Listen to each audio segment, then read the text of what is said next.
જાણું છું એટલું જ નહીં, એની ગતિ બદલી પણ હું શકું છું. વેદવ્યાસ ભગવાને અનેક પુરાણો અને વેદોનો વિસ્તાર કરતા ઘણા બધા આત્માના સ્થાનના રહસ્ય બતાવ્યા છે. 14 બ્રહ્માંડની વાત સંતો શાસ્ત્રોમાં સત્સંગથી કરતા હોય છે. 14 લોક, સ્વર્ગલોક, પૃથ્વીલોક, પાતાળલોક, અમુક નામ બધાને આવડે છે. પૃથ્વીલોકની ખબર હોય, પાતાળલોક આમ સાંભળ્યું હોય, પણ એ સિવાય તે જનલોક, તપલોક, મહરલોક, સત્યલોક, તલ, અતલ, વિતલ, સુતલ, આવી રીતે 14 લોક છે. પણ આ 14 લોક મુખ્ય છે. એની સિવાય સાઈડના ઘણા લોક છે. પિતૃલોક, મૃત્યુલોક, નર્કલોક, ગંધર્વલોક, સિદ્ધલોક, કેટલું બધું બહુ મોટા સ્થાનોનું વર્ણન વ્યાસજીએ કર્યું છે. અને આત્મા સર્વત્ર ગતિમાન છે. પણ ભગવાન એક વાતનું આશ્વાસન ગીતામાં આપે છે કે જે મને પ્રાર્થના કરે, જે મારી ભક્તિ કરે, જે મારી શરણમાં આવે, એને હું દુર્ગતિ થવા દેતો નથી, એનું હું કલ્યાણ કરું છું. તો ભગવદ્ ગીતામાં શ્લોકોની જે શ્રેણીઓ છે, એટલે કે એના વિભાગ છે. ઉદાહરણ તરીકે ગીતામાં અમુક શ્લોકો જ્ઞાનવર્ધક છે, જ્ઞાનના શ્લોકો છે, બધી જ્ઞાનની વાત હોય. અમુક શ્લોકો પ્રેરણાપ્રદાયક છે. તમે કોઈ પણ ક્ષેત્રમાં હો, સ્ત્રી હો, પુરુષ હો, ક્ષત્રિય હો, બ્રાહ્મણ હો, તો આ શ્લોકો સમજવાથી તમને પ્રેરણા મળે. ક્ષત્રિયોને ક્ષત્રિયોની પ્રેરણા મળે, બ્રાહ્મણોને બ્રાહ્મણોની, સ્ત્રીને સ્ત્રી ધર્મની. મતલબ જે ક્ષેત્રમાં હોય, વિદ્યાર્થી હોય, બિઝનેસમેન હોય, મતલબ કોઈ પણ વર્ણ, આશ્રમ, વ્યવસ્થામાં હોય, અમુક શ્લોકો આપણને એ આપણા કાર્યમાં ઉત્સાહ આપે, એમ આનંદ, પ્રેરણા આપે, એવા શ્લોકો છે. હવે કયા કેટલા બધા એ આખું લિસ્ટ છે. ત્રીજું, અમુક શ્લોકો ગીતાના મુખ્ય જે છે એ ભક્તિ સંચારિત શ્લોકો છે, જેમાં ભક્તિની મહિમા છે. એ સાંભળવાથી, સમજવાથી તમને ભગવત ચરણારવિંદમાં ભક્તિ વધે, ભક્તિમાં ભાવ વધે. અને અમુક ગીતાના ચોથી શ્રેણીના શ્લોકો છે, જેમાં આશાપૂર્ણ શ્લોકો, તમને આશ્વાસન મળે. અને અત્યારે સૌથી વધારે જરૂર આ શ્લોકોની છે. આપણને ગમે ત્યાં બિઝનેસમાં, ધંધામાં, ભણવામાં, કોઈની હારે સંબંધ જોડવામાં, બધે શંકા બહુ છે અને નિરાશા બહુ છે. આ હરખું હાલશે કે નહીં. અત્યારે માણસ વ્યવહાર કરે તો વિચાર કરે આનું હાલશે કે નહીં. આપણે જો કોઈ પણ ભણવા છોકરા આ નોકરી લેશે કે નહીં.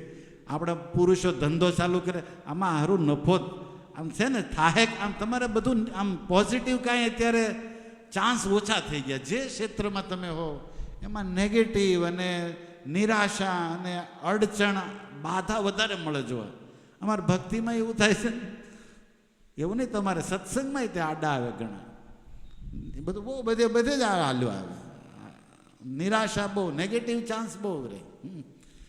એટલે આપણને આશા થોડીક બંધાય કે ના ના તમારું હાલશે, એમ આશ્વાસન કે હું ભાઈ શું ને એમ, એવું બહુ ઓછે મળે. અને એની અત્યારે માણાને બહુ જરૂર છે. મદદ ભલે ન કરે પણ આમ આશ્વાસન તો આપે, ટેકો તો આપે, ભલે કાંઈ ન કરે તોય માણા કહી નાખે. પણ તમારા વિચારો, તમારા બધા પ્લાનિંગ, એને નિરાશા દેવાવાળા, તોડવાવાળા, નેગેટિવ વાતો કરવાવાળા તમને હજારો મળશે. ને આપણે એમાંથી એક હશું, કદાચ આપણે એમાંથી એક હોય. તો અમુક શ્લોકો ગીતાના આશાપૂર્ણ છે, આશાવર્ધક છે. અને એવા શ્લોકોનું હું ચયન કરું છું. ચિંતન થોડું હમણાં ઓછું થાય છે બીજી માથાકૂટમાં, પણ પ્લાનિંગ તો છે શ્લોકોને પોસ્ટમોર્ટમ કરવું એમ, કારણ કે આ શ્લોકો આપણા શોકને નષ્ટ કરે છે. કારણ કે તમારું ધાર્યું નહીં થાય એટલે તમને દુઃખ તો થશે, શોક થાય ને, આમ ન થયું, આમ ન થયું, આમ ન રહ્યું. એટલે એ શોકને દૂર કરવા માટે ઔષધિ અમૃત છે આ ગીતાનું જ્ઞાન. જેવી રીતે અર્જુનને પણ કેટલા બધા શોકય હતો અને કેટલા બધા પ્રશ્નોય હતા અર્જુનના જીવનમાં. એટલે ભગવદ્ ગીતાની શરૂઆતનો પહેલો અધ્યાય છે વિષાદ યોગ. અર્જુનને ઢગલો દુઃખ છે, આપણે કાઠિયાવાડી કેટલી શંકા છે, કેટલા દુઃખ છે, કેટલા એના પ્રશ્નો છે. કર્તવ્ય વિમૂઢ છે, કેમ શું કરવું શું ન કરવું એને સમજાતું નથી. આપણે સારું અત્યારે બજારનું બધું એવું છે, હું કરવું આમાં અને હું ન કરવું, ખેતીમાં હું કરવું હું ન કરવું, ધંધા ભણવામાં હું કેટલા વિદ્યાર્થીઓને મળું, અમને કે કઈ લાઈન લઈ, પછી છેલ્લે કે તમારી વાળી લાઈન હારી છે, અમને એમ પાસે અમુક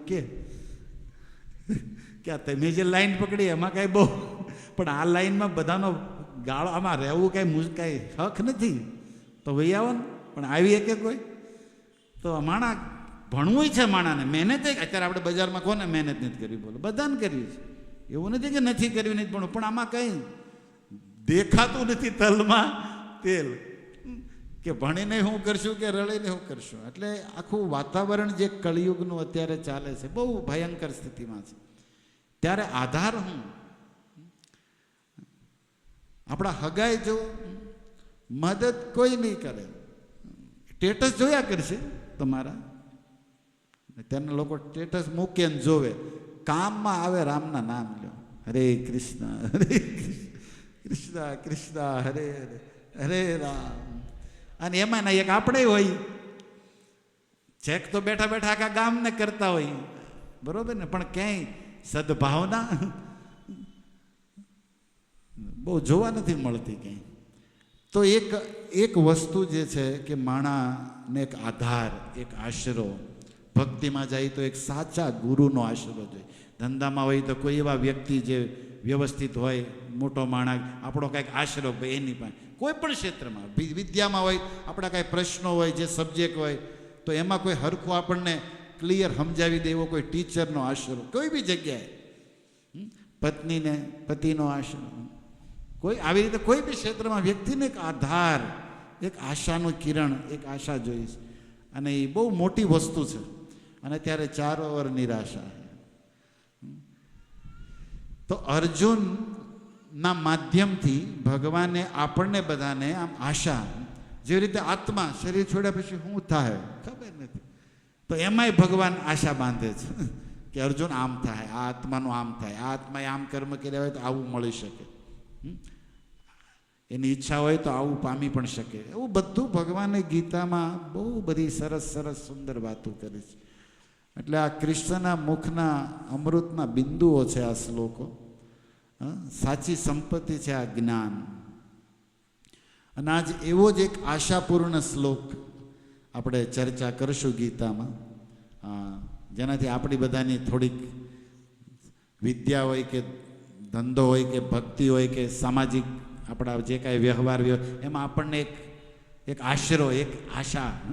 અને ભગવાનથી મોટી આશા મને લાગે દુનિયા માણાની તો હું આમાં એની હારે આવે.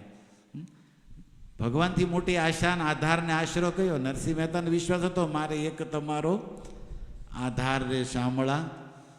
આપણે એ હુંડી ગાય નાખીએ, પણ આપણે કેટલા બધા આશરા લઈને બેઠા હોય, બધે ટંકોરી વગાડતા હોય, અને વગાડવી પડે. આમાં એક ટંકોરીએ મેળ પડે અમે નથી, એટલે આપણે શું કરીએ?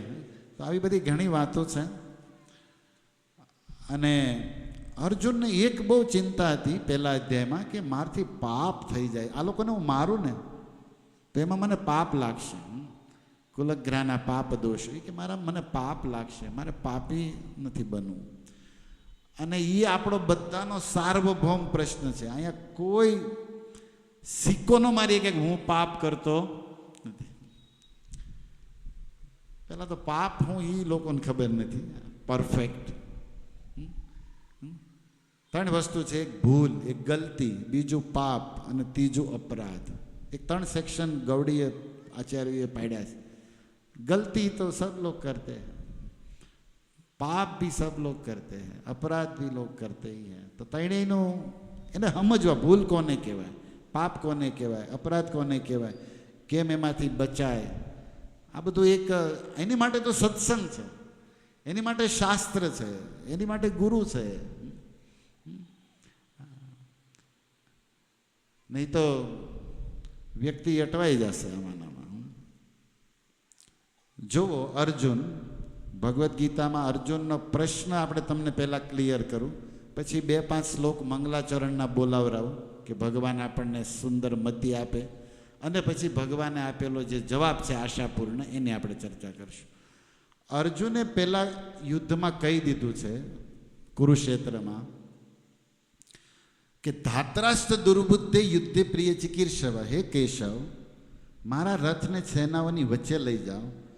એ શત્રુઓ, એને દુશ્મન જ માને છે, કારણ કે મારવાન બાંધવા આવ્યા તો એને શું કહેવાય, દુશ્મનો જ છે. તો એ શત્રુઓની હારે મારે લડવાનું છે, મારે એને મારવાના છે, એટલે મારે પહેલાં એને જોવા છે. તો મતલબ અર્જુન લડવા આવ્યા છે શત્રુ સમજીને, સીધો અર્થ થયો ને, શત્રુ સમજીને આવ્યા છે. ભલે એમાંથી કોઈ એના હગા જ હતા, પણ કામ શત્રુના કરતા હતા અને શત્રુ જેવા હતા, અને મારવાન બાંધવા આવ્યા હતા, એટલે શત્રુ સિદ્ધ થઈ ગયા હતા કે આ શત્રુ જ કહેવાય. એટલે મારે શત્રુઓને મારવા છે, એની હારે બાંધવું છે. અને નહીં, હું નહીં મારું તો ઈવન માર નાખવાના, પણ મારે પહેલાં એને જોવા છે. એટલે મનો રથ વચ્ચે લઈ જાવ. એટલે કૃષ્ણ લઈ ગયા રથને, બરાબર, એકદમ ક્લિયર છે. પછી ભગવાને શું કીધું કે આ તારા ગુરુ છે, આ તારા હાળો છે. એમાં હાળો હતો સામે, ચોખ્ખો સામે હતો. ઘણા આમ રહીને સામે હોય, પણ આ ચોખ્ખો જ સામે હતો. શાલા સંબંધી નસ તથા ભગવાન કે જો આમાં અમુક તારા હાળા છે, અમુક તાર, આ બધા હગા છે, મતલબ ભાઈ છે, કાકાનો દીકરો, બધી ઓળખાણ આપી. હવે અર્જુને કીધું તો આ હગાને કેમ મારવા, ગુરુને કેમ મારવા? પહેલા કોને મારવા હતા એને? તો મતલબ શત્રુને મારવામાં પાપ નથી, એ તો હું સમજુ છું, એટલે તો હું મારવા આવ્યો હતો. પણ કૃષ્ણએ એમ ન કીધું કે આ તારા શત્રુ, આ તારા, એણે શું કીધું આ તારા હગા. આપણે યાર એવું હોય, અમુક દુશ્મન ના કરે દોસ્તને વો કામ કિયા, એસા એવું છે ને, એવું ઘણી વાર બને કે હગા શત્રુને વટે એવા હોય ક્યારેક એવા. તો હવે તો એ કે આ બધા હગા છે, હગાને કે હગાને મારવામાં તો પાપ લાગે, શત્રુને મારવામાં પાપ ન લાગે, પણ હગાને મારવામાં તો. અને બીજું તમે કહો છો તમારા અંશ છે, મરતાય નથી. આમ આત્માને ઉપદેશ આપ્યો બીજા અધ્યાયમાં ભગવાને. તો તમારા અંશોને મારવા અને મારા હગાને મારવા, એ પાપ મારે કરવાનું થતું નથી. મતલબ ભગવાનની વાતમાં ભગવાને જ લઈ લીધા. ભગવાન પહેલાં કહે છે કે તું યુદ્ધ કર, અને હું તારી હારે છું, અને એટલા માટે તારો રથ આપું છું, કારણ કે આ ધર્મ યુદ્ધ છે. અને અર્જુને મૂળમાં હતા કે શત્રુ છે અને ધર્મ યુદ્ધ છે, મારવાના જ થાય. પણ હવે સીન બદલાઈ ગયો છે કે આ તો હગા છે, અને આમાંય ભગવાન છે, ને આય ભગવાનના અંશ છે, અને આને કેમ મરવા? આને મારી તો પાપ લાગે, મારે પાપનો ભાગીદાર થવું નથી. હું ભીખ માગીશ, ગમે ને મજૂરી કરી લઈશ, પણ બાંધવાનું થતું આ અર્જુનનો નિર્ણય છે. ઓકે, તો અર્જુનનો પ્રશ્ન છે, શું પ્રશ્ન? કોમન પ્રશ્ન તમને સમજાય કે મારે પાપી થવું નથી. મૂળ મુદ્દો એ છે કે મારે પાપી થવું નથી. કેમ? કારણ કે પાપીની દુર્ગતિ છે. શાસ્ત્ર સંતો એક મત છે આમાં, કોઈ પણ સંપ્રદાય, કોઈ પણ ધર્મ, કોઈ પણ ગુરુ કે કોઈ પણ શાસ્ત્રને ઉઠાવો, પાપીની દુર્ગતિ છે. પાપીને સુખ શાંતિ અહીંયા નહીં મળે, ન્યાય નહીં મળે. અને ભક્તને કે પુણ્યકર્મીઓને બે બાજુ લાભ લખ્યો છે. જિંદગી કે સાથ ભી, જિંદગી કે બાદ ભી. ઓલા વીમાવાળા કે ને સાથે પણ અહીંયા સુખ શાંતિ, અને તરેગા તારેગા, મતલબ દોનો કામ હોગા. To leave it, to leave it, બે વસ્તુ થશે. તો ભક્તોને બે, અને પાપીઓને અહીંયા હક નહીં, ન્યાય હક નહીં. જોકે આયા અમુક હારા સુખી છે કા પાપીઓ, જલસાજી કે છે અમુક તો બહારથી એવું દેખાય તમને કે આરામ ન કરવાના ધંધા કરે તો એ જલસા અને મોજ કરે એવું તમને અમુક શહેરોમાં, મોટા મોટા શહેરોમાં એવું દ્રશ્ય દેખાતું હોય કદાચ, પણ ઇટરનલી અંદરથી તો બધી તકલીફો છે જ, બધે જન્મ મૃત્યુ જરા વ્યાધિ તો છે જ બધા માટે. ઓકે, તો હવે ભગવાન આશ્વાસન આપે છે કે ઇવન તમે પાપી પણ છો. અર્જુનને કહે છે તને તું એમ સમજી શકો મને લડવાથી પાપ લાગશે. ઓકે, પાપ નહીં લાગે, પણ માનો કે તું માને છો કે તને પાપ લાગશે તો પણ ચિંતાની જરૂર, કારણ કે જે મારી વાત સાંભળે ને એને પાપમાંથી હું મુક્ત કરું છું ને એને પાપી રહેવા દેતો. બહુ સોલિડ શ્લોક છે. આપણે બધા પાપી, એટલે આપણે બધા સારા માણસો, આપણી જાતને પાપી તો કહેવાય જ નહીં ને, ભલે હોય પણ ભવિષ્યમાં આપણે કરીશું, કારણ કે અહીંયા શ્વાસ લઈ તો કેટલા જીવ મરે, હાલી તો કેટલા, પાપ તો મરી જાય ને પછી નહીં થાય, બાકી જીવશો ને ત્યાં સુધી જાણતા અજાણતા નાના મોટા થાય ને થાય. આ તમે એક શું કરવું કયો, આંખે જ નોકલી સમાધિમાં બેઠા રહી તો વાત અલગ છે, એમ તો આપણે રહી નહીં. હવે હાલવું તો પડે ને, ખાવું તો પડે ને, ચાલવું તો પડે ને, ભણવું કે ધંધો તો કરવો જ પડે ને, જીવવું તો ખરું કે નહીં કયો. અને જીવી તો કોકને કાંઈક તકલીફ થવાની જ છે. શું કરીએ, કરવી હોય કે ન હોય, મારે ન કરવી હોય તો તમને તેમ માની લીધી, લે શું કરવાનું. આ પ્રભુજી અહીંથી હું કામ આવેલા, પણ હાલત ખરા ને, રસ્તો તમારા દાદાને થોડો એકનો કાળિયા બીડ આખું છે, પણ તમને ત્યાંથી હાલે તોય વાંધો હોય એ તમારો પર્સનલ પ્રોબ્લેમ છે. પણ હવે મને ખબર નથી કે તમને દુઃખ છે, આવું પણ માણસો માની લેતા હોય છે. તો આવા લોકોને તે ભગવાન 4થા અધ્યાયના 36મા શ્લોકમાં એક આશ્વાસન આપે છે કે અર્જુન, પાપી નહીં, તું પાપીઓનો સરદાર હશ ને, પણ તોય તે તું જો મારી ભગવદ્ ગીતા વાંચીશ ને તો પાપમાંથી હું તારો ઉદ્ધાર કરી નાખીશ. આટલું ગીતાનું જ્ઞાન મહત્વનું છે. અને આ શ્લોક સાંભળીને કમસે કમ કંઠીવાળાને, વૈષ્ણવોને, ભારતીય પોતાને માનતો હોય એને જો ભગવદ્ ગીતાનો એક શ્લોક વાંચવાનો ઉત્સાહ મળે તો આપણો આ સત્સંગ સફળ છે. ભગવાન શું કહે છે કે ભગવદ્ ગીતાનું જ્ઞાન સાંભળવાથી બધા પાપમાંથી, પાપીઓના મોટા મોટા ભયંકર પાપે કર્યા હોય, પાપી નહીં તો પાપીઓનો સરદાર પણ હો, સુપરલેટિવ ડિગ્રી લગાડે છે, પાપ કૃત્તમ સંતરિષ્યતિ બ્રિજનન સંતરિષ્યતિ, હું તને તારી દઈશ. તો આપણે એ ભગવાનના એક શ્લોક ભગવદ્ ગીતાના ગીત ઉપર વિચાર કરશું. ગીતમ મધુરમ પીતમ મધુરમ સુપ્તમ મધુરમ ભુક્તમ મધુરમ રૂપમ મધુરમ તિલકમ મધુરમ મધુરાધિપતે અખિલમ મધુરમ.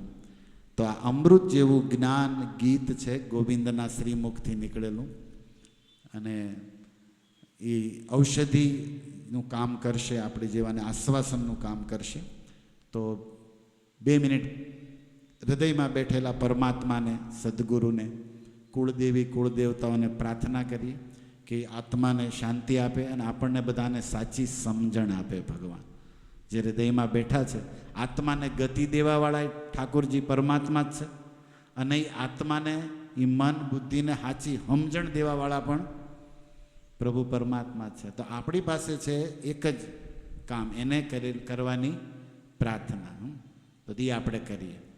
આપ સૌને વિનંતી છે, ધ્યાનથી સાંભળો અને પ્રેમથી બોલો મારી પાછળ.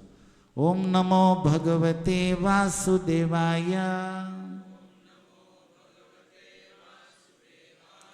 ઓમ નમો ભગવતે વાસુદેવાય, ઓમ નમો ભગવતે વાસુદેવાય.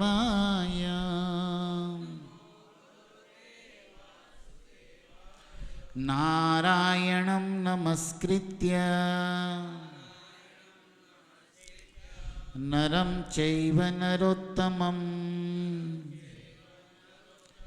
દેવીં સરસ્વતીં વ્યાસં તતો જયેમ ઉદીરયે. શ્રી ગુરુવે ગૌરચંદ્રાય શ્રી રાધિકાયે તદાલયે કૃષ્ણાય કૃષ્ણ ભક્તાય તદ્ભક્તાય નમો નમઃ. કૃષ્ણાય વાસુદેવાય દેવકી નંદનાય ચ નંદગોપકુમારાય ગોવિંદાય નમો નમઃ. જય શ્રી કૃષ્ણ ચૈતન્ય પ્રભુ નિત્યાનંદ શ્રી અદ્વૈત ગદાધર શ્રીવાસાદિ ગૌર ભક્ત વૃંદ. હરે કૃષ્ણ કૃષ્ણ કૃષ્ણ હરે હરે, હરે રામ રામ રામ હરે હરે. ભગવદ્ ગીતા અધ્યાય 4, જેનું નામ છે દિવ્ય જ્ઞાન, અને એ ચોથા અધ્યાયનો 36 નંબરનો શ્લોક છે. ભગવાન અર્જુનને કહે છે કુરુક્ષેત્રમાં, આપ સૌને પણ વિનંતી છે, આ ભગવાનના શ્રીમુખથી નીકળેલા શ્લોકોના શબ્દોમાં એવી શક્તિ ને ભક્તિ છે કે જે કોઈ આનું શ્રવણ કીર્તન કરે એ પણ ભગવત કૃપાથી ભક્તિમાન શક્તિમાન બની જાય છે. તો આપ સૌ પણ બોલવાનો વિનમ્ર પ્રયાસ કરો. અપી ચેદસી પાપેભ્ય સર્વેભ્ય પાપકૃત્તમ સર્વજ્ઞાન પ્લવેનૈવ વૃજન સંતરિષ્યસી. હજી એકવાર. અપી ચેદસી પાપેભ્ય સર્વેભ્ય પાપકૃત્તમ સર્વજ્ઞાન પ્લવેનૈવ વૃજન સંતરિષ્યસી. આ શ્લોકનું ગુજરાતી અનુવાદ અને ભાવાર્થ ઇસ્કોન સંસ્થાપક આચાર્ય શ્રીલ પ્રભુપાદ દ્વારા. હે અર્જુન, જો તને આ બધા પાપીઓમાં પણ સૌથી મોટો પાપી ગણવામાં આવે, તોય તું જ્યારે દિવ્ય જ્ઞાનરૂપી નૌકામાં સ્થિત થઈશ ત્યારે દુઃખનો સાગર પાર કરી જઈશ. ભાવાર્થ પ્રભુપાદ લખે છે, કૃષ્ણના સંબંધે પોતાની સ્વરૂપ સ્થિતિનું જ્ઞાન હોવું એ ઉત્તમ હોય છે કે અજ્ઞાનરૂપી સાગરમાં ચાલી રહેલા જીવન સંઘર્ષમાંથી મનુષ્યને એ જ્ઞાન તરત બચાવી શકે છે. આ ભૌતિક જગતને કેટલીક વખત અજ્ઞાનનો સાગર અને કેટલીક વખત ભડકે બળતું જંગલ માનવામાં આવે છે. સાગરમાં કોઈ મનુષ્ય ગમે તેવો કુશળ તરવૈયો હોય છતાં તેને માટે જીવન સંઘર્ષ અત્યંત તીવ્ર હોય છે. જો કોઈ આગળ આવીને સંઘર્ષ કરતા તરવૈયાને સમુદ્રમાંથી બહાર લાવે છે તો એનો સૌથી મોટો રક્ષક ગણાય. પૂર્ણ પુરુષોત્તમ પરમેશ્વર પાસેથી પ્રાપ્ત કરેલું પૂર્ણ જ્ઞાન મુક્તિનો માર્ગ છે. શ્રી કૃષ્ણ ભાવના અમૃતરૂપી નૌકા અત્યંત સરળ છે, સાથે સાથે અત્યંત ઉત્કૃષ્ટ પણ છે. બોલો તમે બધા. હે અર્જુન, જો તને આ બધા પાપીઓમાં સૌથી મોટો પાપી ગણવામાં આવે, તોય તું જ્યારે આ દિવ્ય જ્ઞાનરૂપી નૌકામાં સ્થિત થઈશ ત્યારે દુઃખોના સાગરને પાર કરી જઈશ. તો કેટલું મોટું ભગવાન આશ્વાસન આપે છે કે પાપીઓમાં તું સૌથી મોટો પણ પાપી હો, નો પ્રોબ્લેમ. કારણ કે પતિતોને પાવન કરવા જ હું પધારું છું. મારું નામ, મારું જ્ઞાન, મારો ભક્તિ બસ તું એ જ્ઞાનમાં સ્થિત થઈ જા. એટલે પ્લવ, આમાં શબ્દ છે પ્લવ. પ્લવ એટલે થાય નૌકા, હોડી. સર્વ જ્ઞાન પ્લવ, જ્ઞાન રૂપી નૌકામાં તું બેસી જઈશ. વૃજિન, વૃજિન એટલે પીડા, કષ્ટ, પાપના લીધે થયેલું કષ્ટ. આપણને બધાને દુઃખ શું કામ આવે? આપણા કરેલા પાપ કર્મનું ફળ જ દુઃખ છે, અને આપણા કરેલા પુણ્ય કર્મનું ફળ સુખ છે. પછી દુઃખના ઘણા પ્રકાર હોય. શારીરિક દુઃખ હોય, માનસિક, પાડોશીનું દુઃખ હોય, દુઃખ ઘણા બધાના હોય. પણ એ આપણા કર્મનું ફળ છે. તો પાપના કારણે મળેલું કષ્ટ, પીડા, દુઃખ, એને સંસ્કૃતમાં વૃજિન છે. વૃજિન યંત્ર ગોપી ગીતમાં શબ્દ છે. તો એવી રીતે વૃજિન સંતરિષ્યતિ. જુઓ, તરિષ્યસી નથી કીધું, સમ પૂરેપૂરો સમ્યક તરી જાય. બધા પાપમાંથી અને પાપના ફળ એવી પીડા કષ્ટમાંથી તું સારી રીતે, પૂર્ણ રીતે તરી જઈશ. ક્યારે? જ્યારે તું જ્ઞાનરૂપી નૌકામાં બેસી જઈશ. પછી ભલે તું પાપ કૃત્યમાં, તું પાપ કરો, તમ શબ્દ સુપરલેટિવ ડિગ્રી છે કે પાપ કરવામાં સૌથી મોટો પાપી હોસ તો પણ ચિંતાની જરૂર નથી. બસ એક કામ કરવાનું છે કે ભગવદ્ ગીતા, દિવ્ય જ્ઞાન રૂપી નૌકામાં બેસવાની જરૂર છે. બહુ સિમ્પલ વાત. અપિચેત, અપિચેત શબ્દનો અર્થ થાય કે માન લો કે તું પાપી છે. માની લે, તું છે નહીં. તું કહે છો હું પાપી છું એટલે હું કહું છું માની લો તું પાપી છે, મારા માટે તું પાપી નથી. આ શબ્દ અપિચેત શબ્દનો અર્થ થાય કે તું કહે છો મને પાપ લાગશે તો હું એકવાર માની લઉં, ચલો તું પાપી છે. એને સંસ્કૃતમાં કે અપિચેત. 9મા અધ્યાયનો 30મો શ્લોક પણ આવો જ છે. અપિચેત સુદુરાચાર, અપિચેત સુદુરાચાર. માની લો કોઈ મહાન દુષ્કર્મ કરવા વાળો હોય, દુરાચરણ કરવા વાળો હોય, પણ ભજન દે મામ અનન્ય ભાગ, પણ એ અનન્ય ભાવથી મારું ભજન કરે છે. તો સાધુ રેવસ્ય મંતવ્ય સમ્યક વ્યવસ્થિતો હિસે. ત્યાં પણ ભગવાન આવી જ વાત કરે છે. આવી રીતે ઘણા ગીતાના શ્લોકો, સ્ત્રીઓ વેશ્ય તથા શુદ્રા તે અપિયાંતિ પરામ, એ કોઈ પણ હોય. પછી આવી રીતે ભગવાને ગીતામાં ઘણા આશાપૂર્ણ શ્લોક આપણને બધા માટે લક્ષ્યમાં લઈને કીધા છે કે મૂંઝાવાની જરૂર નથી. બસ માળા કરવાની જરૂર છે. હરે કૃષ્ણ કૃષ્ણ કૃષ્ણ હરે હરે, હરે રામ રામ હરે હરે. પણ આ વાત જે શરણમાં હોય એ સમજી શકે.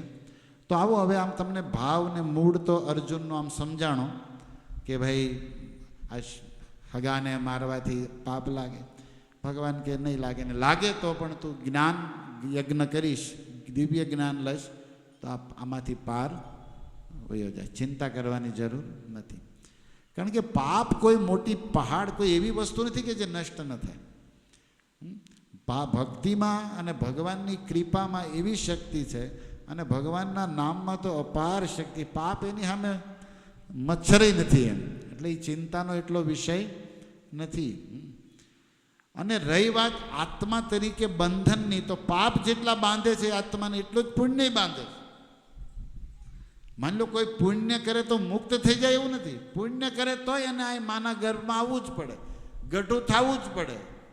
હા, એને થોડુંક રૂપ સારું મળે, એને થોડીક સુવિધા, પૈસાવાળાનું ઘર મળે, પણ કંઈ ગઢપણમાંથી, મૃત્યુમાંથી, જન્મ મૃત્યુમાંથી પુણ્યશાળી છૂટી ન જાય. પુણ્ય આત્માને બાંધે, પાપે આત્માને બાંધે. હવે કોઈ વ્યક્તિને સાંકળથી લોખંડની બાંધ્યો હોય અને કોઈ વ્યક્તિને ચાંદીની સાંકળથી બાંધ્યો હોય, ચાંદીની હોય કે લોખંડ, બંધન તો બંધન છે. આત્મા પાપ અને પુણ્યમાંથી મુક્ત થવો જોઈએ, ત્યારે એ ન્યૂટન પ્યોરમાં આવે, મુક્તિની અવસ્થામાં આવે.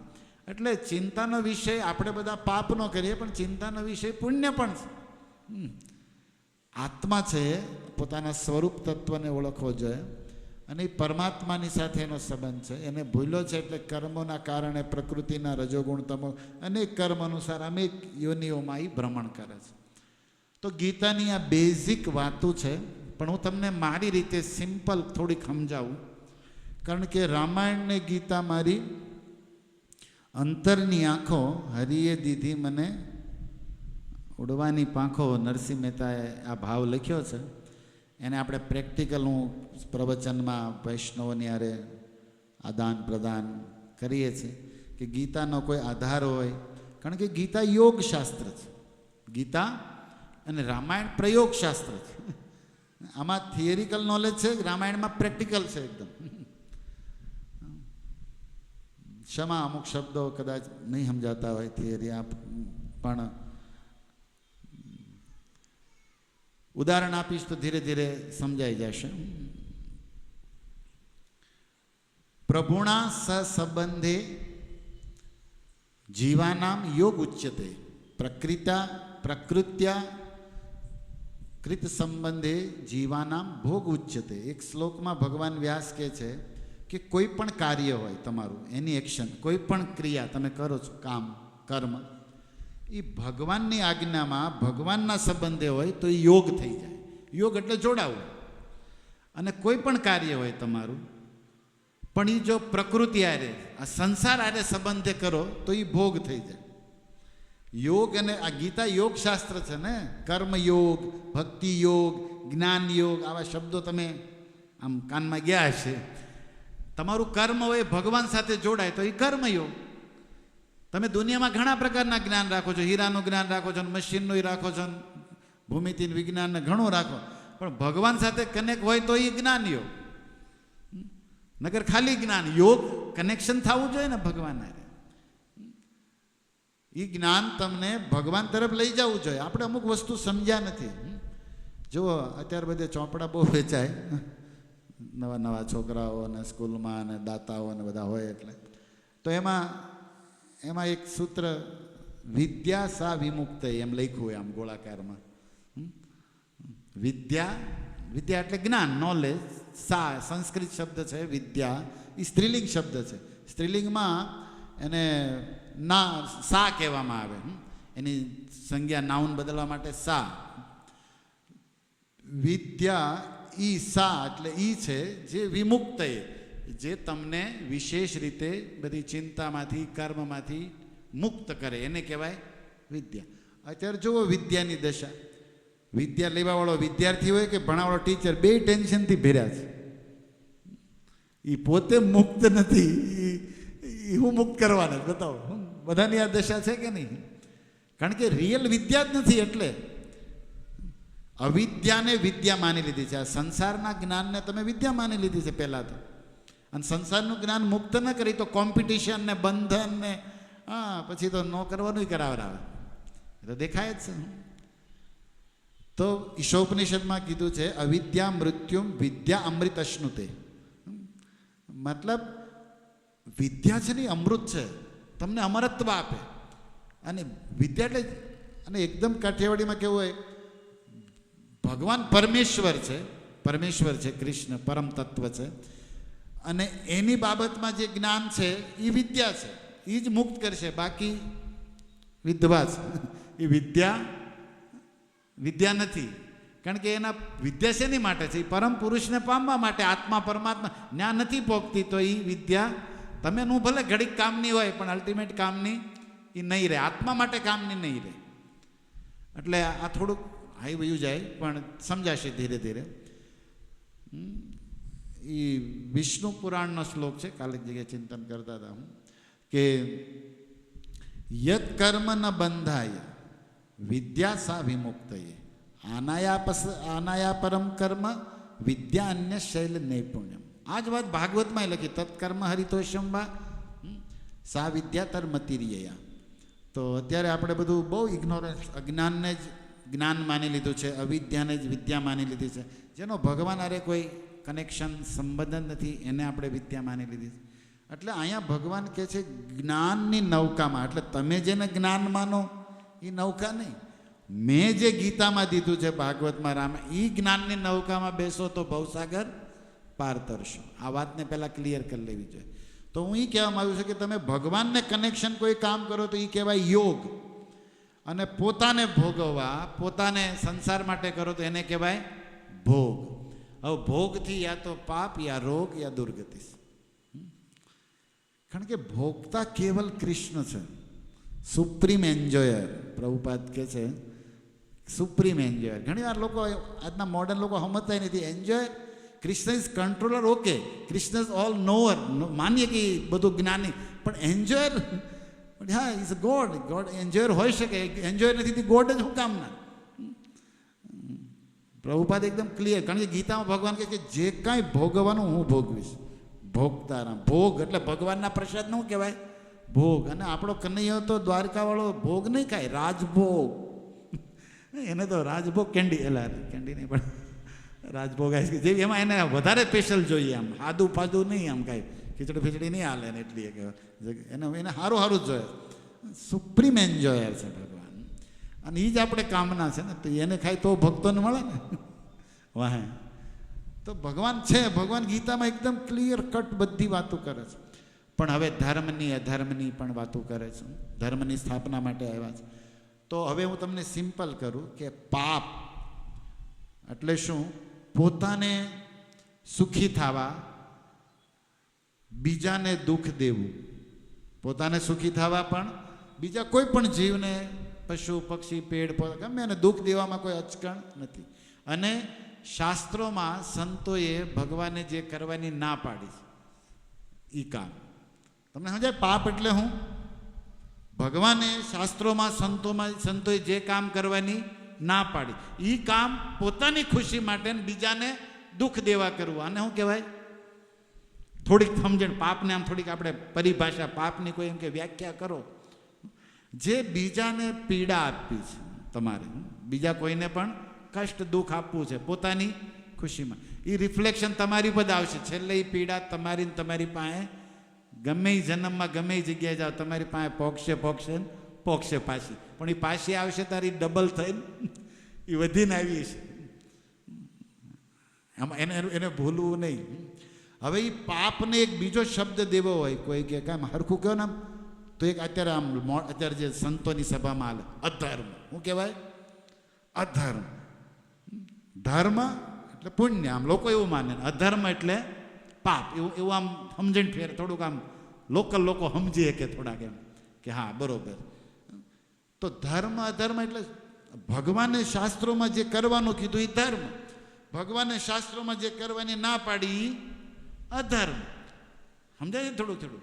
હવે આપણે બધા ધર્મ, પછી થોડીક ચલો અધર્મ ભગવાને કરવાની ના પાડી, એમાં પીડા થાય, એનું આપણે જ ભોગવવું પડે, નરક જવું પડે, એ દુઃખ, એ પાપ, ઓકે સમજાય થોડું થોડું. ધર્મ, તો ધર્મ માટે સંતોએ કીધું ઓકે બીજાને સહાનુભૂતિ, બીજાને કામમાં આવવું. પણ એમ નહીં, ક્લિયર શાસ્ત્ર પાસે જો એમ કે છે સત્ય, પવિત્રતા, દયા, દાન. આ ધર્મના 4 પેજ. ઘણી જગ્યાએ દાનની જગ્યાએ પવિત્રતા શબ્દ પણ આવ્યો. તો પદ્મ પુરાણમાં 4 ધર્મના પાયા છે. ધર્મનો મંડપ 4 પાયા ઉપર લાગે: સત્ય, દયા, દાન અને તપ. તો 4 પેર. માને આમાં કોઈ બી એક પેર તૂટલો છે, ધર્મ લંગડો છે, સમજી લો.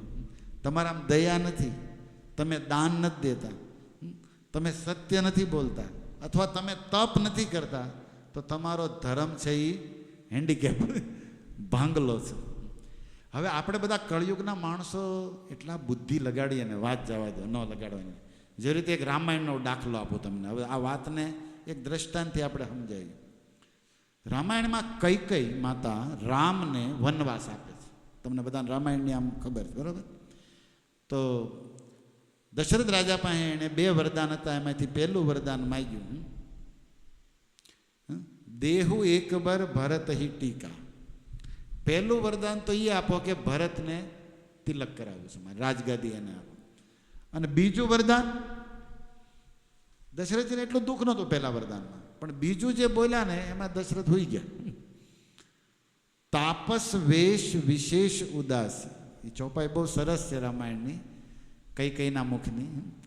તાપસ વેશ વિશેષ ઉદાસી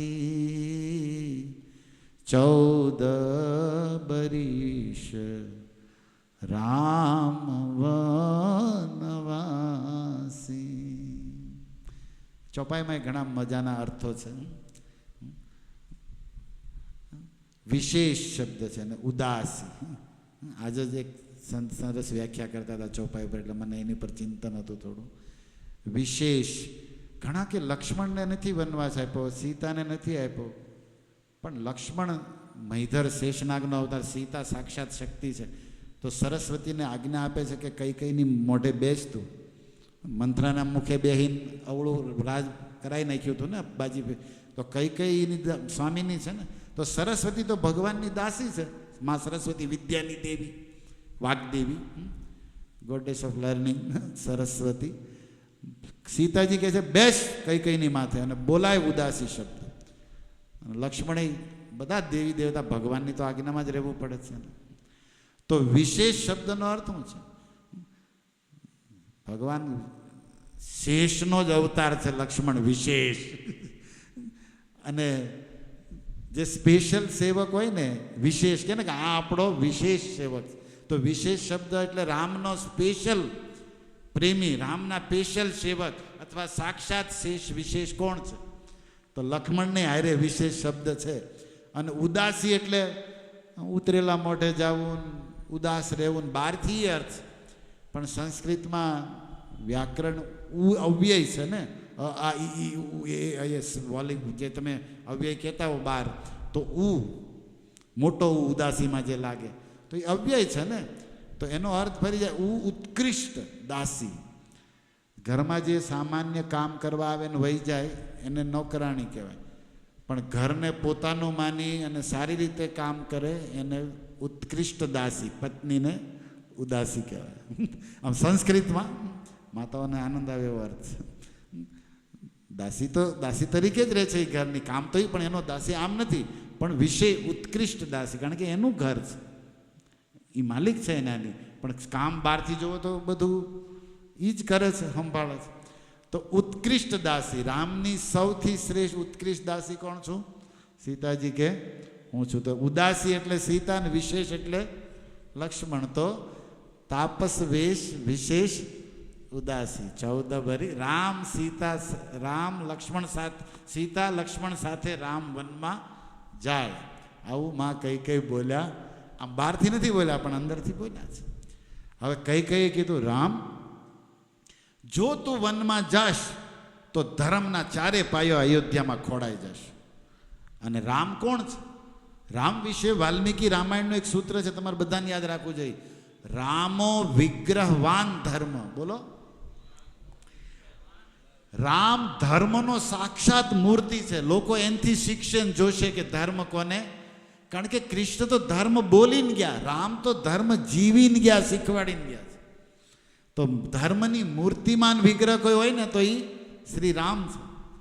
વાલ્મીકીએ લખ્યું કે વિગ્રહવાન ધર્મ છે રામ સાક્ષાત. એની એક એક ક્રિયા, એક્શન, વાણી બધું જ ધર્માનુકૂળ છે. અધર્મની ગંધઈ નથી ક્યાંય રામના જીવનમાં. તો એ રામને કઈ કઈ કહે છે કે તું વનમાં જા દીકરા. કઈ રીતે? તો જો તું વનમાં જાશ તો તારા પિતાએ મને વચન આપ્યું હતું એ સત્ય રહેશે. એટલે સત્યનો એક પાયો હસવાઈ જાય ને. જો તું વનમાં ન જા તો દશરથ ખોટા પડે, અસત્ય થઈ જાય, તો પછી આપણી કુળ પરંપરામાં કલંક લાગે કે નહીં. એટલે તું વનમાં જા, તારા પિતાનો ધર્મ સત્ય થાય, એક પાયો હચવાનો. તું વનમાં જા એટલે તપ કરવું પડે. વનમાં જ કાંઈ પીઝા પાસ્તા હોય નહીં, પાણીપુરી ભેળપુરી. વનમાં ભૂકું ખાવાનું, ઉઘાડા પગે. રામનું જીવન 14 વર્ષ એવું જ ગયું છે. તો તપ કરવાથી તેજ વધે. તપ કરવું એક ધર્મ છે, તો એ ધર્મ થઈ ગયો. અને રહી વાત દાન દેવાની, આ આખું અયોધ્યાનો રાજ ભરતને આદ્ય ભાઈ છે તારો, નાના ભાઈને દેવું, અને એ તે ગાદી દાન. તો દાન હસવાઈ ગયું કે નહીં. અને રહી વાત દયા, દયા કરવા માટે એક હું મારી દાસી મંથરા બેસી એની ઉપર કરતું. કારણ કે તને એમ લાગતું છે કે અમે અવળું કર્યું, ના દાસી અવળું કર્યું, તો આવા માણસ આપણે તારે શું કરવી જોઈએ? ધર્મવાન પુરુષ છો ને, તમારે તો દયા જ કરવી જોઈએ. તો સારે બટા પગ આપણા ધર્મના. આવી કઈ કઈ વાળો ધર્મ અત્યારે બહુ હાલે. તમે સમજ્યા? ધર્મના 4 પાયા પણ બધા અમારે જ કરવાના, તમારે કાંઈ નહીં કરવાનું. આ જેટલા ધર્મગુરુઓ છે આપણને બહુ ઊંચે લઈ જવા માગે, પણ એ બહુ નીચે જઈ રહ્યા છો. આપણને કે તમારે આમ કરો આમ કરો, તમારે અમારે તો બસ તૈયાર માલ ખાવાનો હોય ને બસ. જુઓ સત્ય શું છે ખબર? સત્ય ને તપ તમારે પર કરવાનું છે અને દયા દાન બીજા ઉપર કરવાની. પણ કઈ કઈ એમ કહે છે કે સત્ય તપ તમે કરો ને દયા દાન અવળું કરી નાખ્યું છે. વાત તો સાચી જ કે કઈ કઈ માતા બોલ્યા, એમાં તાર્કની દ્રષ્ટિએ જુઓ તો બહારથી બહુ સરસ બોલ્યા, બહારથી બહુ સરસ બોલ્યા, બટા સત્યનું પાલન કર, તપ કર, દાન કર. એટલે તમારે અમારે કાંઈ નહીં કરવાનું બસ. એટલે આપણે ઘણી વાર કહેતા શું પણ પ્રભુજી તમારે આમ, એટલે તારે અમારે જ કરવાનું બધું. અમારી ઉપર આવે ત્યારે ધર્મ થઈ જાય, તમારી ઉપર આવે તો કાંઈ નહીં. આવા ધર્મગુરુઓ પણ બહુ છે દુનિયામાં. એટલા માટે બહુ ચાલાક, અને આવા લોકો સમજે એમ નથી. રામાયણમાં એક પ્રસંગ છે, ભગવાન તુલસીદાસજી માનો શંકરને પૂછે છે કે શિષ્યને સમજાવવો, જ્ઞાન દેવું આ ગુરુનું કામ છે કે નહીં?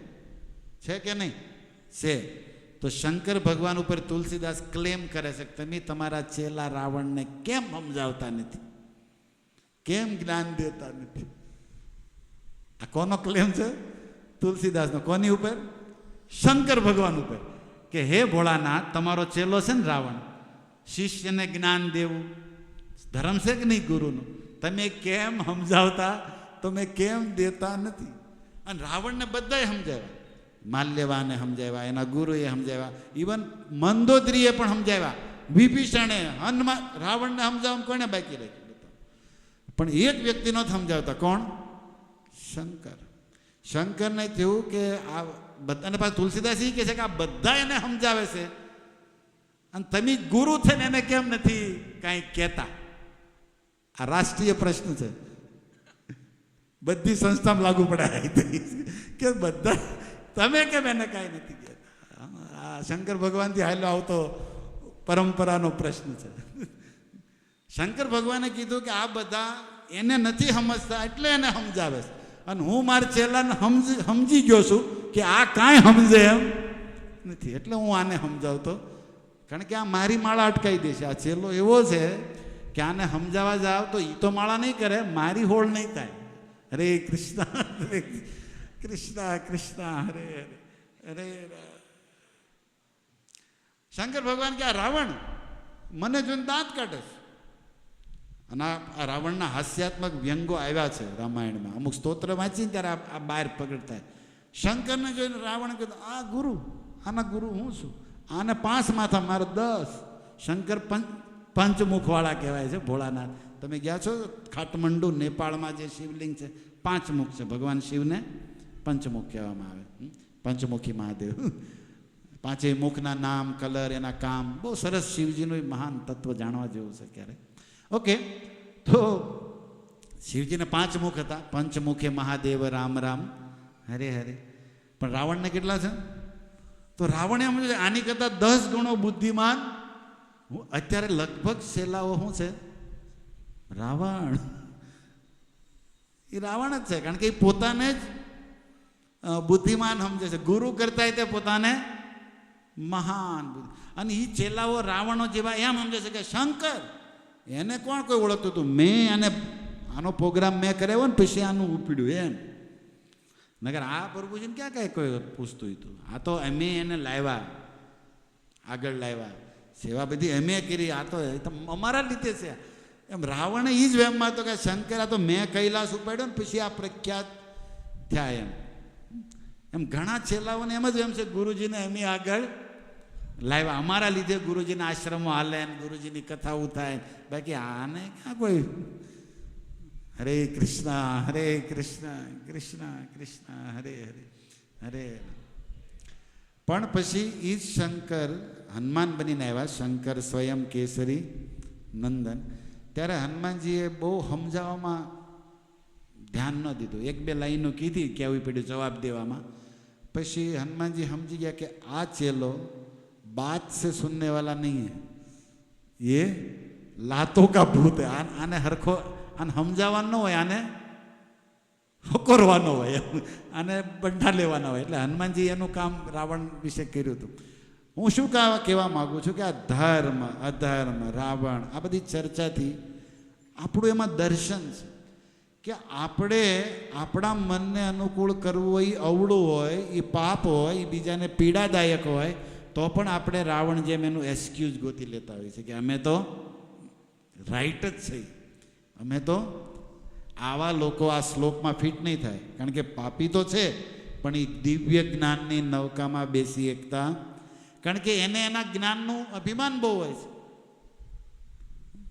એને એના જો આ જ્ઞાનને અહીંયા નૌકાની ઉપમા આપી તો નૌકા તમને બધા હોડી તેમ બધા જોઈ છે, હોડીમાં બધા બેઠેલા હશો, પણ હોડીની અમુક શરતો તો હોવી જોઈએ ને. જેવી રીતે પહેલી હોડી પથ્થરની ન હોવી જોઈએ, હોડી સ્ટોન બોર્ડ થોડી હાલે, ડૂબી જાય. લાકડાની હોવી જોઈએ ને પહેલાં તો હોડી, પથ્થરોની હોડી તો ખુદ થઈ કે કોઈ દિવસ નહીં. અને કાગળની ન હોવી જોઈએ. કાગળની કસ્તી આપણે કેટલી બનાવી વરસાદમાં નાના હતા, વહી ગઈ.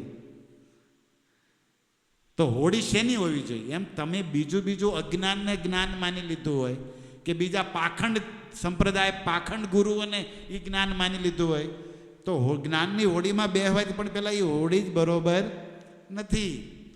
હોડી તો લાકડાની જ બનશે અને એમાં લોખંડને એવી રીતે સેટ કરવું પડશે કે પાણીમાં એ તરે ને આગળ વધે. અને એ એક આર્ટ છે, એ એક બોટ બનાવવાવાળાની કળા છે. તમારું ધાર્યું હાલે નહીં. સમજાય ને તમને? હવે બીજું શું છે કે હાલો ભાઈ લાકડાની બોટ, એટલે કે જ્ઞાન પરંપરાથી સાચા ગુરુનું જ છો. હોડી બરોબર છે, પાખંડની લાકડાની નથી, અવળી કાગળની બરોબર છે. તમારી પાસે આ જ ગીતા હાસું જ જ્ઞાન છે. પણ બીજું એ લાકડાની હોડી હોય તો એમાં કાણા ન હોવા જોઈએ. નગર હોડી બરોબર બળી તકલીફ. આપણે જો દર ગુરુવારે શુક્રવારે રવિવારે એક વાર નક્કી કરી સત્સંગ કરવાનો, જ્ઞાનની હોડી બેવી આખું અઠવાડિયું નકરા કાણા પાડ કરી, પછી પાછા ગુરુવારે આવી પાછા. એટલે કાણા એટલે સમજો ન કરવાના. કેટલાય ધંધા ને વિચારો કરી નાખ્યા, પછી હોળી પા રવિવારે ક્યાં રામ રામ સીતારામ કરતા આવ્યા પાછા. એટલે આપણને તો ખારું આમાં પાણી ભરા પણ આવે ને હવે જાય છે આમાં કાણા વાળી હોડી છે. અચ્છા, હવે કાણું નથી, પછી તે તમે પાર નહીં પોગો. તમારી પાસે હોડી હકાવવાવાળું મશીન કે કેપ્ટન બરોબર હોવો હે ને. અગર એ નથી, જેને હોડી હકાવતા આવડતી કે એને દિશાની નથી ખબર, તો એ નેન્યા ફરશે ને છેલ્લે ક્યાં. તો આવી રીતે બહુ એક્સપ્લેન કરીએ કયા શ્લોકને, પણ હું એટલો બધો ડીપમાં નથી જવા માગતો. થોડીક વસ્તુ સમજાવવા માગું છું કે જ્ઞાનની નૌકાની ઉપમા આપી છે તો ભગવાનના ચરણ, ભગવાનની ભક્તિની નૌકાની ઉપમા ભાગવતમમાં આપી છે. સીધો અર્થ છે ભક્તિ કરવાનો. તો આવા રાવણ જેવા વ્યક્તિઓ જ્ઞાન લઈ શકતા નથી. અભિમાની વ્યક્તિઓ જ્ઞાનની નૌકામાં બેસી શકતા નથી અને કોઈ દી તરી એકતા પણ ઈવડાઈ ડૂબે છે. એટલે કૃષ્ણ કહે છે, અર્જુન સિમ્પલ વાત કે પાપ ભલે થઈ જાય જાણતા અજાણતા, અધર્મ પણ થોડો થઈ જાય, પણ થોડીક વ્યાખ્યા સાંભળો તો ધર્મ કરવાનો પ્રયાસ રહ્યો છે. પણ મૂળ વસ્તુ છે ભગવાનની શરણમાં, ભગવાનની ભગવદ્ ગીતા કોઈ ગુરુની અંડરમાં પરંપરામાં એને જાણશો તો ધીરે ધીરે અધર્મ પાપ ગલતી બધું દૂર કરી દે અને તમને રાઈટ ટ્રેક ઉપર ભગવાન કે મારી જવાબદારી ચલાવ. ભગવાન અહીંયા જિમ્મેદારી શું લે છે? ઘણા કહે ને કે હું ભરી દઈશ લેણું, એની જેવી વાત છે. સીધું જ કહે છે વૃજન સંત તરી છે અર્જુન હું તારી દઈશ. કેમ? કારણ કે હું કવિ કરતો, હું કહું છું કે આને માર એટલે તું માર, તને પાપ લાગશે નહીં, અને લાગશે તો એનો જવાબદાર. તો આ ભગવાન એટલે આપણે અર્જુન જેમ બનો. એટલે જ અર્જુને કીધું કરીશ એ વચનમ. હવે પાપ પુણ્ય સબ તેરે અર્પણ, એ જીવન બી તરલે ચિલેચલ પરલી પાર ભજનમાં છે ને, આપણે આમ ગાયું બહુ સમજવું જોઈએ ને કે બધું તને અર્પણ, હવે તું કે એ જ કરવાનું થાય. તો આ કર્યું, આ અર્જુને કર્યું છે. એટલે અર્જુનને નથી પાપ લાગ્યું. અર્જુન કહે છે પાપ લાગશે, પણ પાપ એ ધર્મયુદ્ધ હતું, એને કાંઈ જ તકલીફ નથી પડી, કારણ કે ભગવાને એનો ઉદ્ધાર કર્યો છે. તો આવી રીતે આપણને એક આશ્વાસન મળે છે કે યાર જાણતા જાણતા પાપ અધર્મ થઈ જશે, અમુક કરવું જાણી નહીં પડશે. જીવવું હોય તો આ માણસો એવા છે, પણ આપણે શું કરવાનું છે? ભગવદ્ ગીતા, ભાગવતમ, રામાયણ જે સનાતન ધર્મના સત્શાસ્ત્રો છે એ જ્ઞાનની હોડીમાં બેહવું પડશે. અને એ હોડીમાં બેહવું એટલે હોડીમાં જેમ પ્રોપર બેહાતું હોય એમ પાળે સડો ને સાંટા ઉડાડો ને તો ઉલ્લી જાવ પાછું. હખણા બેહવું પડશે હોડીમાં. તે હખણા બેહવું પડે ને, આમ નગર કે ને વૈયા જ આવતો હોય, કારણ કે સ્વભાવ સાગરમાં એવી જ રીતે આવી જ્ઞાનની હોડીમાં ગુરુ રાઈટ હોય તો એની આજ્ઞા પ્રમાણે પ્રોપર ભક્તિ કરવી પડશે. સંતરિષ્યતિ, તારે ચિંતા કરવાની જરૂર નથી. આ ભગવાન અર્જુનને આશ્વાસન આપે છે. તો આવી રીતના ઘણા શ્લોકો છે, જેવી રીતે 9મા અધ્યાયના શ્લોકમાં તે ભગવાને આપ્યો. તો આ વાત ઉપરથી આપણે પાપથી બહુ બીવાની જરૂર નથી, અધર્મથી બીવાની જરૂર નથી. એનો મતલબ એ હારીપેટ કરવાની એવું નથી, પણ નફો નથી થતો એમ કર્યા ન થઈ જાય, રળવામાં ધ્યાન દેવું જરૂરી છે.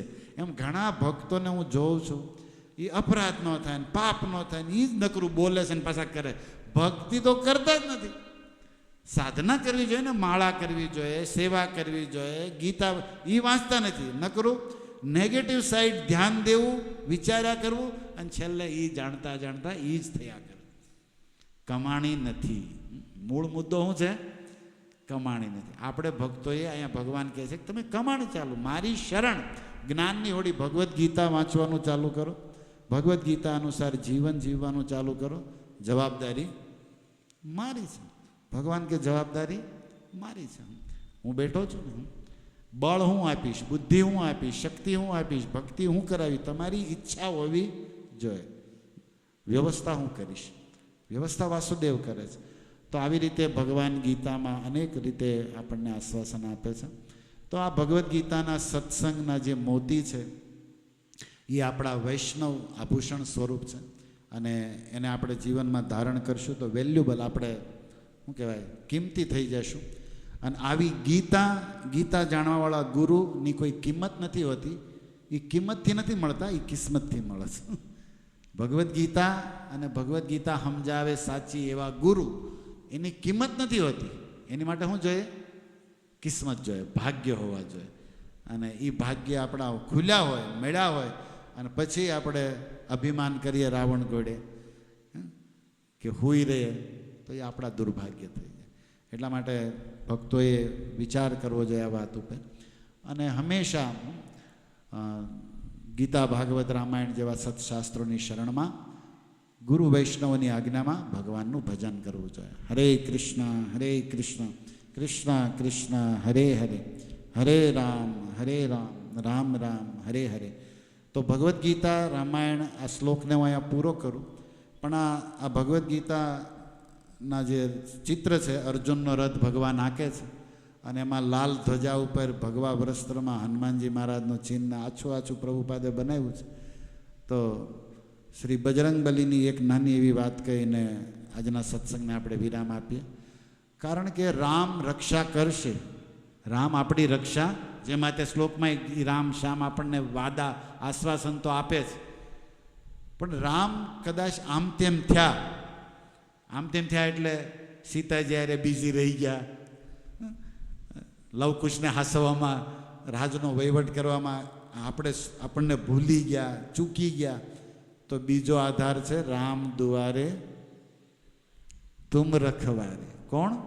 શ્રી હનુમાનજી. કોઈ ભક્તનો, હનુમાનજી પણ ગુરુ છે, એ પણ એક, યા તો બે જ રક્ષા કરશે તમારી, યા ભગવાન ઉનકા ભક્ત, યા ભગવાન યા. તો હનુમાનજી ભક્તરાજ છે, ભક્ત શિરોમણી, દાસ્ય ભક્તિના આચાર્ય છે. અને એ પાછા રક્ષા કરવામાં, જો કોઈ માણસને રક્ષા કરી તો એના બે પાવર હોવા જોઈએ. એક તો પાવરફુલ હોવા જોઈએ, બળવાન, અને બીજા આળસુ ન હોવા જોઈએ. ઘણા કે આવીશ, ઉકલી જાય ત્યારે તું આવીશ. આળસુ માણા શું કામનું? અને માણો આળસુ નથી, મારામાં બહુ જીવરાય છે, પણ હોવું જોઈએ ને, મદદ કરે એવું મારામાં કંઈક બળ તે. પણ હનુમાનજીમાં બે છે, એ આળસય નથી અને એ અતુલિત બલ ધામ હેમ શૈલાભ દેહમ. હનુમાનજી વિશે લખ્યું છે કે અતુલિત બળ છે, અતુલિત બળ. તો રામાયણમાં લંકાકાંડમાં એક પ્રસંગ છે. રાવણ રોજ સમાચાર સાંભળતો હતો કે એક આવા કપી ભારી, એક વાનર એવો છે, કોઈની રાવણને બીક નથી, પણ આની બીક હતી. કારણ કે હળગાવીને વયો ગયેલો ને એક જ તે આખી લંકા, એટલે એની ઉપર રાવણનો કેમેરો, એ ઘરે સીસી કેમેરામાં હનુમાનને જ જોતા રહેતા, લંકામાં બેઠો કે આ યુદ્ધમાં કોણ, એમાં હનુમાન ઉપર કેમેરો બધા. અને હનુમાનજીની સામે જે પણ આવ્યો, આગળ પાછળ ઝપટે સીડ્યો, એ ગાયબ. એનું પછી નામો નિશાન ન રહે. એટલે રાવણ જોવે એક દિવસ એને ઉપડ્યો રથ, સવારમાં જાગી રથ લઈને ગદા બધા શસ્ત્રો સીધો હનુમાન આગળ લડો આપણે યાર. હનુમાન કે આજ હું હુજ્યું આને, मौत की भी मौत आई है कि तू मेरे सामने आया है कि हनुमान सामे रावण કહે છે મારી યારે યુદ્ધ કરવાના. હનુમાનજી કે પ્રભુની આજ્ઞા નથી, રામ આજ્ઞા બાજ્ઞા બીવાની વાત મત કર અને યુદ્ધ કરો. હનુમાનજી કે કઈ ટાઈપનું યુદ્ધ કરું તારે યારે? એ કે જો કોઈને વચ્ચે નથી નાખવાના, તું અને હું બે જ તે. ઓકે, હું એક મુક્કો, તું એક મુક્કો માર, એક હું મારું, બસ. એટલે કે ને પેનલ્ટી ગોલ, એટલે કેમ છેલ્લે 6 તાઈ થવાની હોય તો એક જ, બીજા કોઈ ખેલાડી આમાં નહીં. તો હનુમાનજીએ કીધું ઓકે, તમે જે યુદ્ધ કરો, હું વીર છું, મહાવીર વિક્રમ, મને કોઈ વાંધો નથી. મુક્કાની લડત જોઈ કોણ હોય, કોણ જીતી જાય, કોણ કોને પાડી દે, આપણી ગુજરાતી ભાષામાં. હનુમાનજીએ કીધું રાવણ પહેલો તું માર. રાવણ કે કેમ? તો કે જો મેં પહેલો માર્યો તો તને કદાચ ચાન્સ મળ્યો કે ન મળ્યો, કારણ કે મારી જે મુષ્ટિકા આવશે ને એમાં મને જ લાગતું તું ઓકી જશે, ઊભો નહીં થઈ શકે, એટલે પહેલો ચાન્સ તને. ઓકે, પછી હું જોઈ લઈશ. તો રાવણે અપાર બળ, કૈલાસ જેણે ઉપાડ્યો તો ડાબા હાથે, એ સમસ્ત શક્તિ ભેગી કરીને હનુમાનજીને એક જ મોઢા ઉપર મુક્કો જોડથી માર્યો, એવું રામાયણમાં વર્ણન છે. અને જાનું ટેકા, હનુમાનજી જે ઊભા હતા એ ગોઠણિયા ભર જમીન ઉપર, જાનું એટલે આ ગોઠણ કે જાનું ટેકા ન પડ્યા નહીં, પણ મોઢું ન પડ્યું, પણ પગ જે ઊભા હતા એ ઘોટણ નીચે અડી ગયા, હાથ અડી ગયા, ચારે મતલબ 2 હાથ ને 2 પગ. હનુમાનજી કે છે હો બાકી એમ આપણો જ છેલ્લો છે ને. હવે રાવણ 10 આંખોથી સકળ વખત માળો પીડ્યો નહીં. રાવણ માટે એક આશ્ચર્ય હતું કે જોવા માંડ્યો. હનુમાનજી કે કાંઈ વાંધો નથી, સ્વસ્થ છું, તેલ બેલ ગાવાની કોઈ ઢોકળો કાંઈ નથી થયું, બસ હવે તૈયાર થઈ જા બેટા. એટલે હનુમાનજી હાથને ફેરવીને ઉપર લઈ ગયા ને, ઉપર જોવે, રાવણે ચિંતા કરે કે હારો મારા મુક્કાથી પડ્યો નહીં, આ વજ્ર હશે, રામ જાણે હું હોય, અને આ હવે મને મારશે. રાવણને શંકા હતી હું થાય મારું, પણ જેવો હાથ ઉપર કર્યો ને તો ઉપરથી બ્રહ્માજી શંકરજી દયા કરો, રહેવા દો. હનુમાનજી કે કેમ? તાકે પણ લીલા બગડી જશે, આ હીરોને મારવાનો હોય, વચ્ચેવાળા મારી નાખે વિલનને, પિક્ચર અડધું પૂરું થઈ જાય. તમે કે જો રાવણને મારશો તો પૂરું થાય, તો આને ખમીએ કે તમારું. એટલે અમે તમને પ્રાર્થના કે અમે જે કાંઈ તરફ કર્યા, શંકરજી કે રહેવા દો.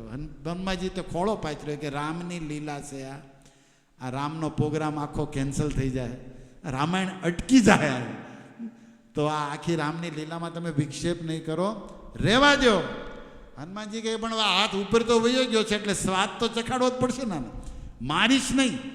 એટલે જેટલું બળ હતું એમાંથી 0.1% કરી નાખ્યું હનુમાનજીએ. આમ કેમ હળવે એટલે નાના છોકરાને આપણે આમ કરી. હનુમાન કારણ કે બ્રહ્માજીની પ્રાર્થના, શંકરજીની પ્રાર્થના, ત્રાહી મામ, દયા કરો હનુમાન, દયા કરો, જવા દો આને. તો બ્રહ્માજીની શંકરજીની વાત તો હનુમાનજી રાખે જ. એટલે હળવો એવો મૂક્યો ને, રાવણ મૂર્છિત.